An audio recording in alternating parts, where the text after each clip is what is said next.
प्रतिमारूपानं साकार असलेल्या क्रांतीज्योती आई सावित्री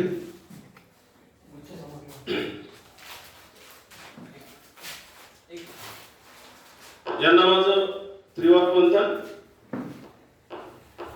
आज 30 मे 2025 साधन केंद्र लाखांदूर या ठिकाणी माझा सेवानिवृत्त सत्कार समारंभ आयोजित केला. या कार्यक्रमाला उपस्थित असलेले ज्यांनी यापूर्वी अध्यक्षपद भूषविले आपले सर्वांचे मार्गदर्शक आदरणीय नेताजी धारगावे साहेब, गट विकास अधिकारी पंचायत समिती लाखांदूर, माझे मार्गदर्शक आदरणीय रवींद्रजी सोनटक्के साहेब, शिक्षणाधिकारी प्राथमिक जिल्हा परिषद भंडारा, या कार्यक्रमाला आवर्जून उपस्थित असलेले भागडी जिल्हा परिषद क्षेत्राचे सदस्य आदरणीय प्रियंक दादा बोरकर, जे यापूर्वी आपले 2 शब्द बोलून निघून गेले, काही काम आल्यामुळे ते निघून गेले. आमचे धारगावे साहेब आणि सोनटक्के साहेब सुद्धा काही काम असल्यामुळे ते निघून गेले. या कार्यक्रमाला आवर्जून उपस्थित असलेल्या आमच्या वहिनी प्रियाताई धाकडे, नगरसेविका नगरपंचायत लाखांदूर, आपल्या या पंचायत समितीमधून नुकतेच मागल्या वर्षी सेवानिवृत्त झालेले माझे सहकारी चेटुले सर, शिक्षण विस्तार अधिकारी पंचायत समिती लाखांदूर, गट शिक्षणाधिकारी पदाची आणि माझे वारसदार भगवान वरवटे सर, शिक्षण विस्तार अधिकारी आणि 1 तारखेपासून होणारे गट शिक्षणाधिकारी, या कार्यक्रमाला उपस्थित असलेले माझे मित्र, त्यांची आई परवाच्या दिवशी मुंबईला मरण पावली आणि तिथून वेळेवर ट्रॅव्हल्सनी आलेले सुरेश मस्के साहेब, शाखा अभियंता, तुमचं त्यांच्यासोबत आलेले माझे मित्र नाना पाटेकर, माझ्यासोबत खूप दिवसपर्यंत आम्ही एकत्र जेवण केलेले, एकत्र राहिलेले गोविंद मखरे सर, आमचे भाऊ ज्ञानेश धाकडे सर, आणि ज्यांनी मला प्रशासनामध्ये खूप काही मार्गदर्शन केलं असे आमचे कुटे सर, लंजे सर, ज्यांनी मला चौकशी अहवाल कसं द्यायचा हे लंजे सरांनी आणि कुटे सरांपासून मी शिकलोय. मला व्हिजिट लिहिता येत नव्हती, मी कधी प्रायमरीला काम केलं नव्हतं, मी ज्युनियर कॉलेज आणि सिनियर कॉलेजलाच काम केलंय, परंतु मला प्रायमरीचं संपूर्ण जे मार्गदर्शन केलं ते कुटे सर आणि लंजे सर. मला प्रशासनामध्ये वेळोवेळी साथ देणारे माझे केंद्र प्रमुख आणि संघटनेचे नेते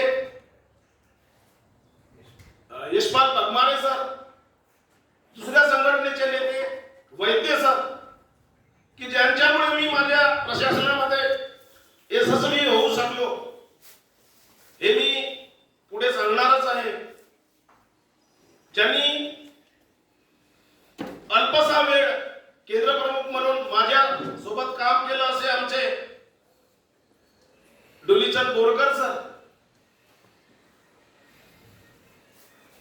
एवढंच नाही तर माझ्यासोबत ज्यांच्या सोबतीने मी प्रशासनामध्ये यशस्वी होऊ शकलो असे माझे बीआरसीचे कर्मचारी, त्यामध्ये वंदनाताई असतील, स्मिता चौरे मॅडम असतील, पारधी सर असतील, आपले मूलचंद गहाणे, आपले घोडीचोर सर आणि आयडीची संपूर्ण टीम, आपले अमोल दादा कावळे, आपला भोजू, म्हणजे संपूर्ण टीम ज्यांच्यामुळे मी प्रशासनामध्ये यशस्वी होऊ शकलो.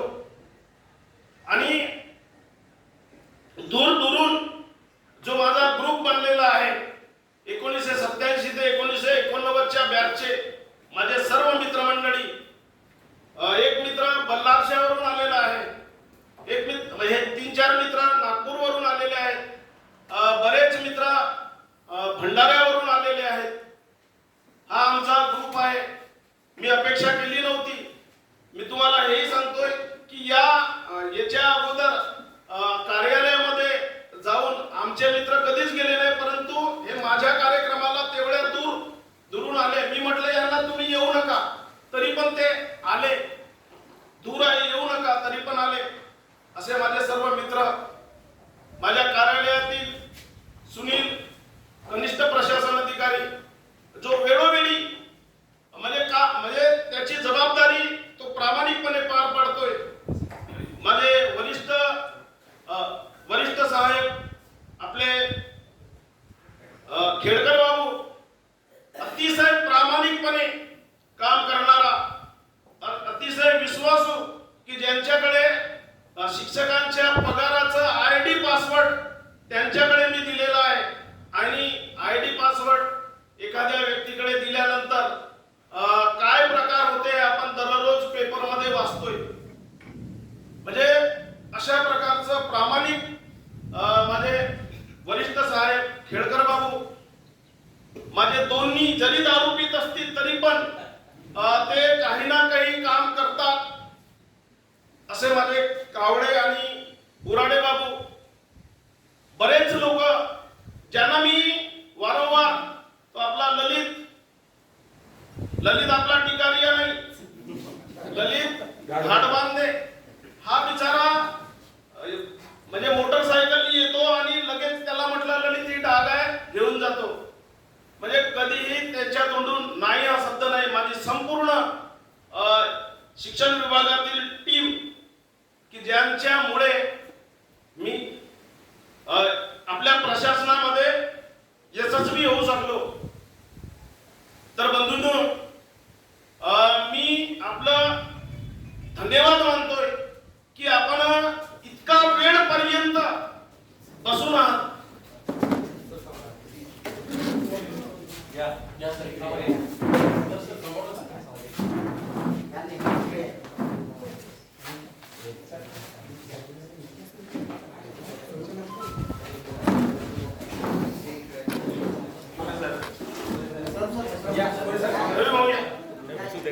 बसतो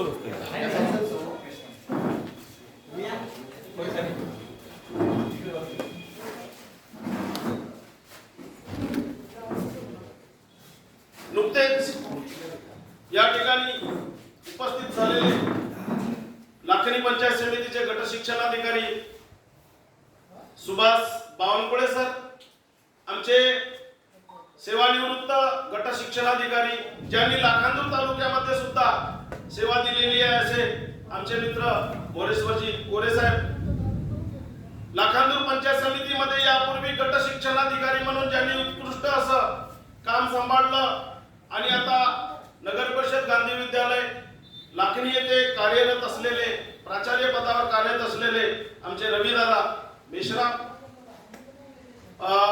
आमचे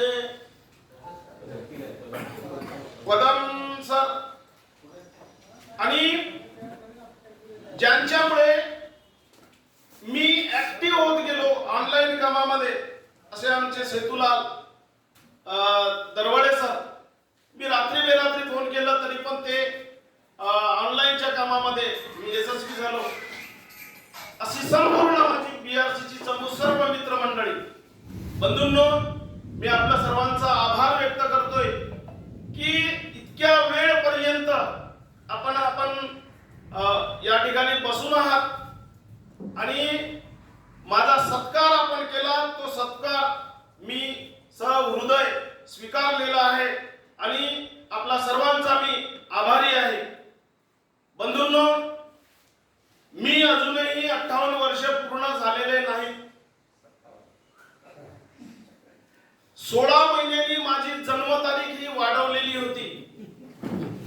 परंतु म्हणजे अनेक लोक म्हणतात की तुम्ही दिसत तसं नाही. मी 58 वर्ष झालेच नाही तर मी कसं दिसणार. परंतु रेकॉर्डनुसार सर्वांना रिटायर म्हणजे सेवानिवृत्त व्हावं लागते. मी बीएड झाल्यानंतर नोकरीच्या शोधात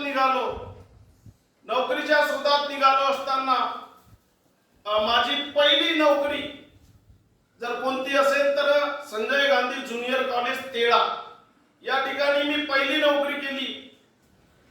त्या ठिकाणी त्या शाळेला मान्यता नव्हती, म्हणजे त्या वर्ग तुकडीला मान्यता नव्हती. मी 6-7 महिने नोकरी केली. मला त्या संचालकांनी पैशाची मागणी केली. माझ्याजवळ पैसे नव्हते, म्हणून मी माझे जे काही सामान होता तो सामान चोरून मी आपल्या घरी आलो. मग आता काय करायचं. मग दुसरी नोकरी पत्करली प्रगती महिला महाविद्यालय भंडारा या ठिकाणी. त्या ठिकाणी म्हणजे क्लार्कवर बेसिकवर काम करत होतो. माझा 750 रुपये पगार निघत होता. तिथूनही तो संचालक पैसे मागायचा. त्या पगारातून 250-300 रुपये मागायचा. मी म्हणलं ही नोकरी आपल्या कामाची नाही. मी ती पण नोकरी सोडली. मग नंतर महात्मा ज्योतिबा फुले कनिष्ठ महाविद्यालय भंडारा या ठिकाणी मी 4 वर्ष नोकरी केली ज्युनियर कॉलेजला. मग दिवसभर काय करायचं. लोक काम करून घरी जायचे आणि मी घरून रात्री जात होतो नाईट कॉलेजला शिकवायला. तिथून रात्री परत येत असताना सायकलनी येत असताना पावसाळ्याचे दिवस त्या ठिकाणी साप असे दिसायचे मला ट्रकच्या प्रकाशामध्ये. तेव्हा म्हणत होतो देवा माझे दिवस केव्हा निघतील. मग भंडारा पत्रिका दैनिक भंडारा पत्रिका या वर्तमानपत्रामध्ये मी काही दिवस काम केलं. दिवसा तिथे काम करायचं, रात्री मी तिथे काम करायचं. मग अचानक विनोद कनिष्ठ महाविद्यालय शिल्ली या ठिकाणी एक अपघाताने म्हणजे काही कारणाने तिथे एक पोस्ट खाली झाली आणि त्या ठिकाणी मी गेलो. तिथे गेल्यानंतर तिथे नोकरी केली 3 वर्ष. तिथे 3 वर्ष नोकरी केल्यानंतर अचानक जिल्हा परिषदेमध्ये जागा निघाल्या. एडीआयच्या जागा म्हणत होते पूर्वी. विस्तार अधिकारी म्हणून माहित नव्हतं, एडीआय म्हणून होतं. आणि मग त्या ठिकाणी एकच जागा होती, एकच. यापूर्वी शिकत असताना मी माझ्या मित्राला विचारलं होतं माझ्यासाठी एखादी जागा शोध म्हटलं. मला जागेची खूप गरज आहे. तर त्यांनी सांगितलं होतं निवड मंडळामध्ये एक जागा होती म्हणे. मग तेव्हा तिथे अप्लाय करायला पाहिजे होता म्हणे. तर दादा म्हटलं तिथे एकच जागा होती, तुला किती जागा पाहिजेत म्हणे. पहा म्हणजे त्यांनी काय म्हटलं एकच. मी म्हटलं एकच जागा होती म्हणून मी काय फॉर्म भरलं नाही. तू काय 2 ठिकाणी नोकरी करणार आहेस का म्हणे. तिथून माझं मनोबल वाढलं आणि एकच जागा होती. ती जागा मला मिळाली. ती कशी मिळाली. अनेक लोकांनी सांगितलं तुझा नंबर काही लागू शकत नाही.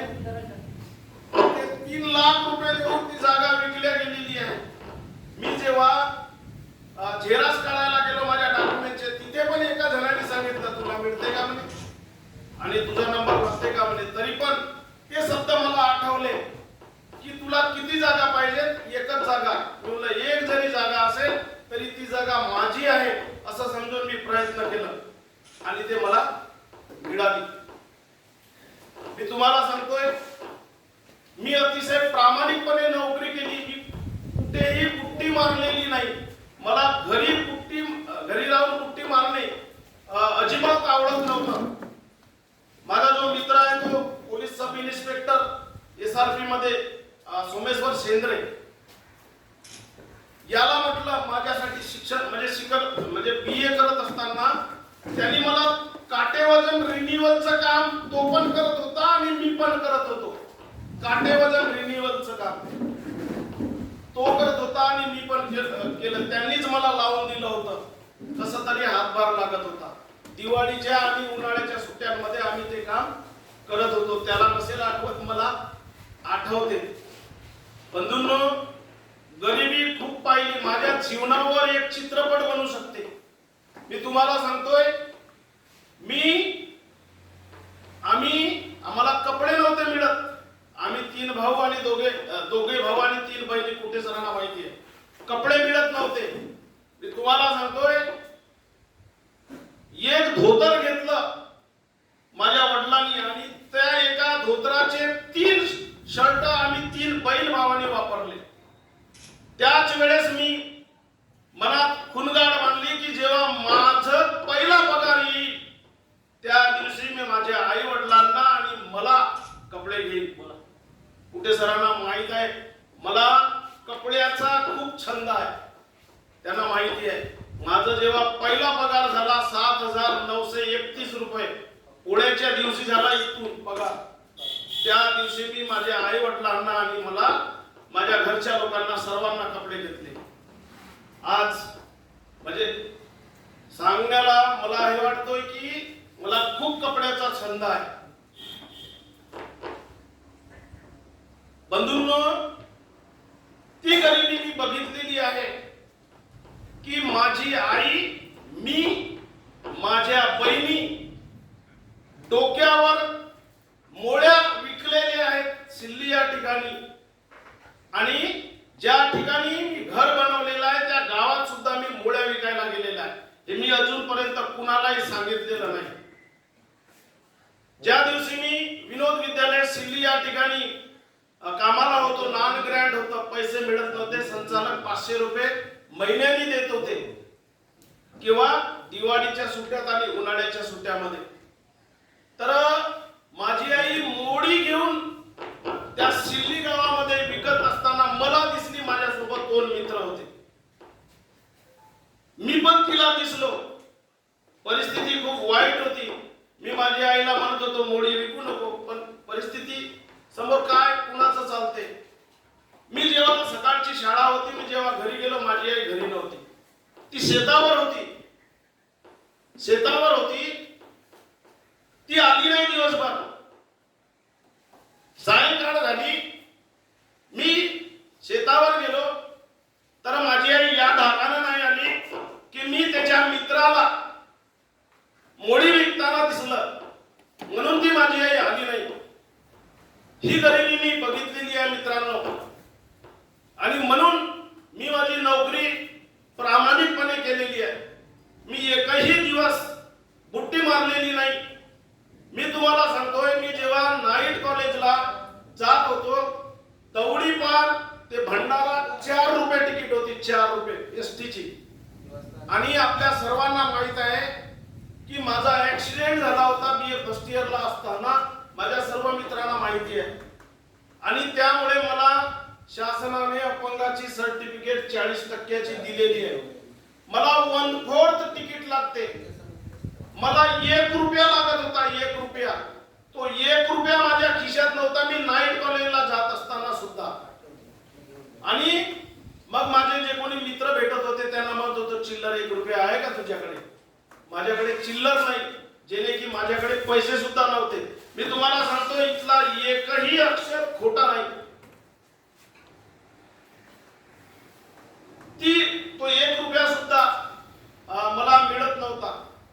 गराडा ते कारदा 3.5 वर्ष पायी गेलोय आम्ही. 55 रुपये तिकीट होती. 55 रुपये 55 पैसे. आणि 5चे 1 रुपया 5 पैसे तिकीट होती. ते पैसे सुद्धा मिळत नव्हते. अशा कठीण अवस्थेमधून मी दिवस काढल्यानंतर मला ही नोकरी मिळाली. ते नोकरी मिळत असताना माझा आदेश हा लाखणीचा झाला होता. लाखणीचा आदेश झाला होता. मी तिथल्या एका अधिकाऱ्याला 10,000 रुपये दिले नाही म्हणून तो आदेश फाडला गेला. आणि इसको भेजो लाखांदूर काटेगाय नावाचे एक केंद्र प्रमुख सर्व शिक्षा अभियानामध्ये काम करत होते जिल्हा परिषदेला. ते माझे ओळखीचे होते. सर म्हणे तुमच्याकडे पैसे नसतील तर मी देतो, पण त्या लाखांदूरला मरायला जाऊ नका तुम्ही. इथे जा, लाखणीला नवीन नवीन तालुका होता, तिथे तुम्हाला बीओचा पण चार्ज मिळेल. मी म्हटलं हेच पद मी कधी सांभाळलं नाही तर बीओचं कसं सांभाळणार. मी म्हटलं मी स्वाभिमानी आहे, मला गडचिरोलीला पाठवतील तरी पण मी जाणार. आणि मी पैसे दिले नाही. या ठिकाणी आलं, चांगलं झालं. जे बी होते ते चांगल्यासाठी होते, कारण की इतका मोठा गोतावळ मला या ठिकाणी मिळाला आहे. नोकरी लागली, सुखाचे दिवस आले, परंतु माझ्या कौटुंबिक जीवनामध्ये एक अपघात झाला आणि त्या अपघाताची झळ माझे संपूर्ण जीवन बदलून टाकलं. हे आपल्या सर्वांना माहिती आहे. लपवण्यासारखं काही नाही. तिथे माझे 8-10 वर्ष गेले आणि अनेक केसेस झाल्या. 10-12 वर्तमानपत्रामध्ये माझी बातमी आली. 6 महिन्याची सजा झाली म्हणून अनेक लोकांचे फोन येत होते. त्या काळामध्ये जर माझे मित्र सुरेश मस्के हे नसते तर मी आज जिवंत दिसलो नसतो. सायंकाळी मस्के जर मला सोबत घ्यायचे, कारण की दिवसभर मी माझ्या ऑफिसमध्ये राहायचो आणि सायंकाळी मला वेळ जरा कठीण जायची म्हणून सोबत घ्यायचे. मला एकटे राहू देत नव्हते. आमचे धाकडे भाऊ, मकरे दादा सोबत राहत होतो आम्ही. अनेक वेळा आत्महत्येचे विचार आले, परंतु या 2-3 लोकांपासून मी जिवंत दिसतोय. बंधूंनो, माझ्या जीवनामध्ये खूप कठीण प्रसंग आले, तरी पण मी माझ्या प्रशासनामध्ये कुठल्याही प्रकारचं अडचण भासू दिली नाही. मी प्रामाणिकपणे नोकरी केली. कधी कधी असं अनेक लोक वाटते की तेवढ्या दूरून अपडाऊन कसं करायचं, त्रास होते म्हणून, तरी पण मी काही डगमगलो नाही. आणि भुयारच्या प्रकरणामध्ये जर प्रियंकादा बोरकर नसते तर त्या प्रकरणाला वेगळं वळण मिळालं असते. कुठे सरांना माहिती आहे, मी कधीही घाबरलो नाही. ती गोळस मुलगी त्या ठिकाणी दगावली. अजूनही माझ्या चेहऱ्यात दिसते ती मुलगी. खरोखर अपघाताने ती मुलगी दगावली. तरी पण ते प्रकरण आपण सर्वांच्या सहकार्याने आणि प्रियंक दादाच्या सहकार्याने आपण ते निवडलं. बंधूंनो, मी माझी ही जी गरिबी सांगितलेली आहे यासाठी सांगितली की मला 1 रुपया मिळत नव्हता. आज मी शेवटचा पगार 1,48,000 रुपये उचललेला आहे. जो माणूस 1 रुपया भेटत नव्हता तो माणूस शेवटचा पगार 1,48,000 रुपये पगार जर मिळत असेल तर खरोखरच प्रामाणिकपणे नोकरी करायला काय आहे. मी तुम्हाला सांगतोय, मी काही खूप शासनावर किंवा प्रशासनावर खूप काही मोठं उपकार केलं नाही. मी माझं कर्तव्य बजावलेलं आहे आणि कर्तव्य बजावत असताना कुठेही हयगय केलेली नाही. प्रामाणिकपणे मी नोकरी केलेली आहे. आणि म्हणून हा जो आपण माझा सत्कार केला तो सत्कार मी प्रामाणिकपणे स्वीकारतोय. बंधूंनो, या तालुक्यातील अनेक लोकांनी माझ्यावर प्रेम केलंय. कुठे सरांनी सांगितलंय की सरांसोबत माझे अनेक वेळा भांडण झाले, जरी ते माझे जवळचे मित्र असले, पण प्रशासनामध्ये मी म्हणजे जो चुकीचा माणूस असेल त्यांना कधीही मी सहकार्य केलं नाही. मग नंतर मी त्यांना समजावून सांगत होतो. बंधूंनो, एवढ्या घडामोडी माझ्या जीवनामध्ये झालेल्या आहेत. जरी माझे मुलं ही माली खुश लहान आहेत. अनेक लोक म्हणतात मला की तुमचे मुलं लहान आहेत, तुम्ही रिटायर झाले, त्यांचं शिक्षणाचं काय. बंधूंनो, जेव्हा ईश्वर तोड देतोय तेव्हा त्याच्यासोबत 2 हात सुद्धा देतोय. जरी माझे मुलं लहान असले तरी पण ते भविष्यात मोठे होतील आणि आपण जर चांगलं काम केलं तर निश्चितच ईश्वर सुद्धा आपल्या पाठीशी राहील, असा माझा विश्वास आहे.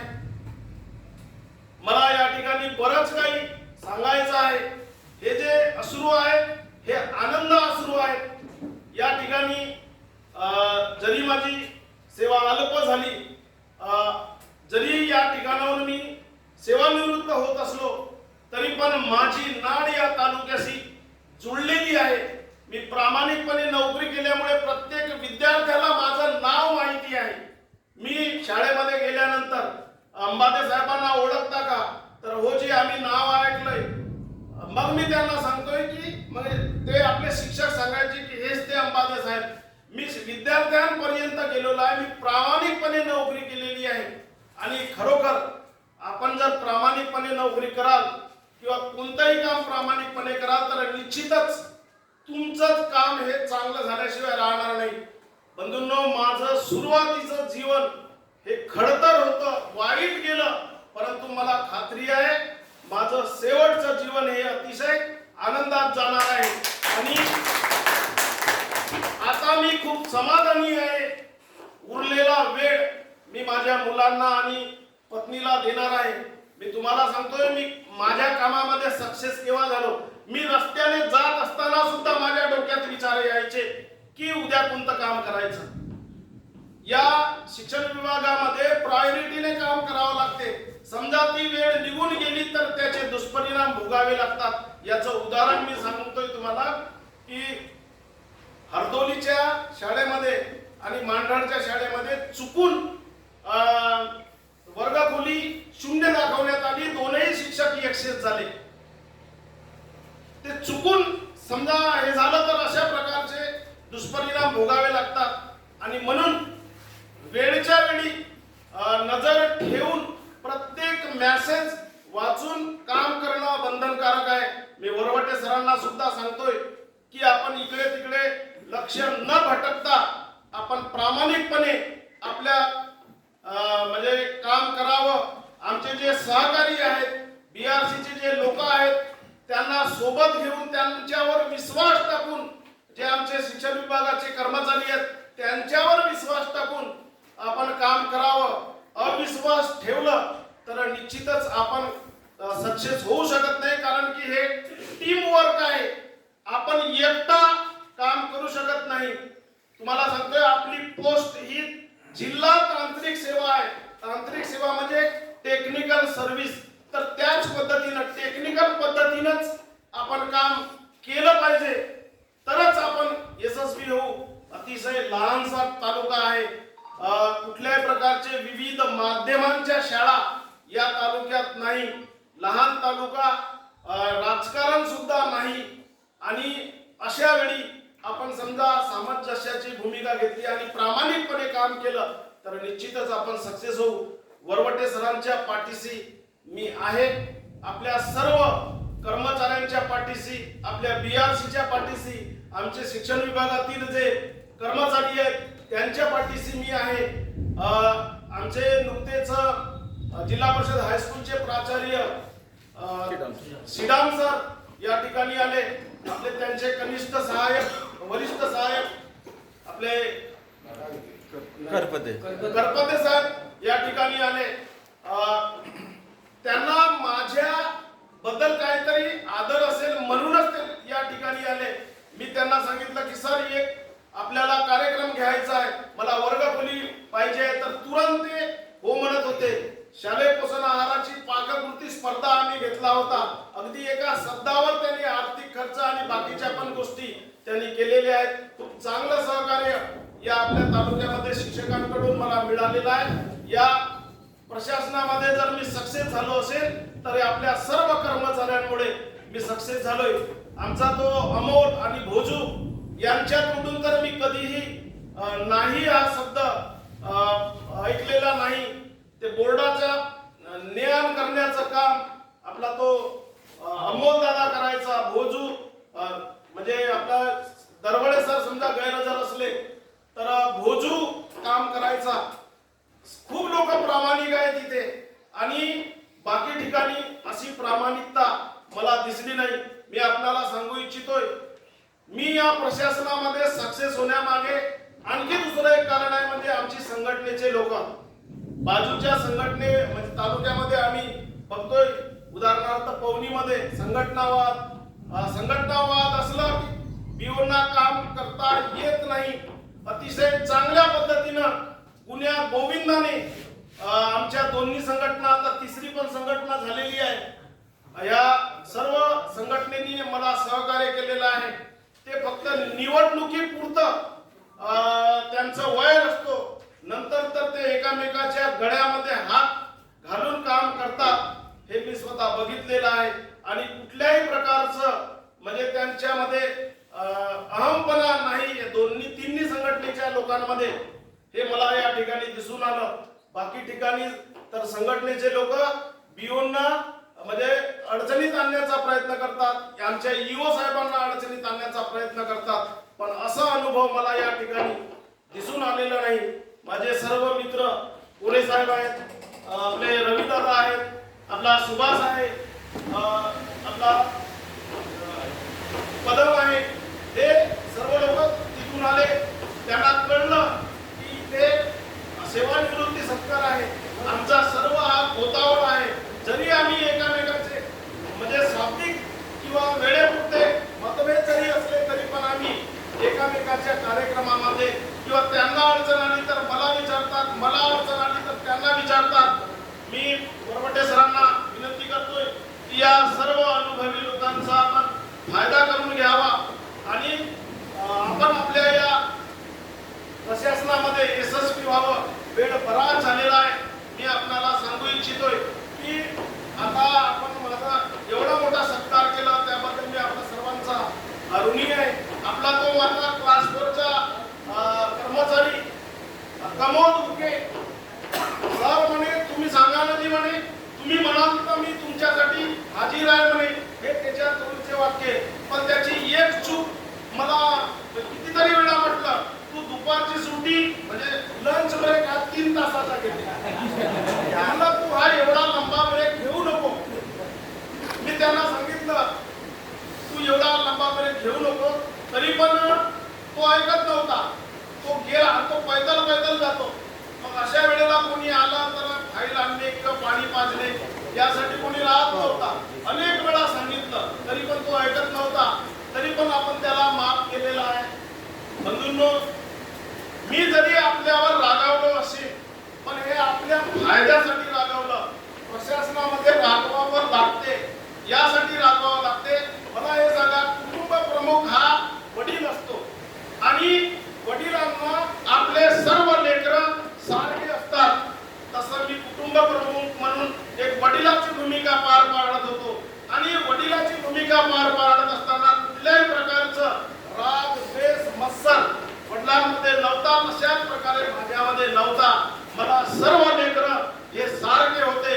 बंधूंनो, वेळ खूप झालेला आहे, मला खूप बोलायचं होतं. मी आज मन मोकळेपणाने या ठिकाणी बोललेला आहे. आपण सर्वांनी माझा सत्कार केला, आपण या ठिकाणी उपस्थित राहिला, त्याबद्दल मी आपल्या सर्वांचं आभार मानतो. जग खूप लहान आहे.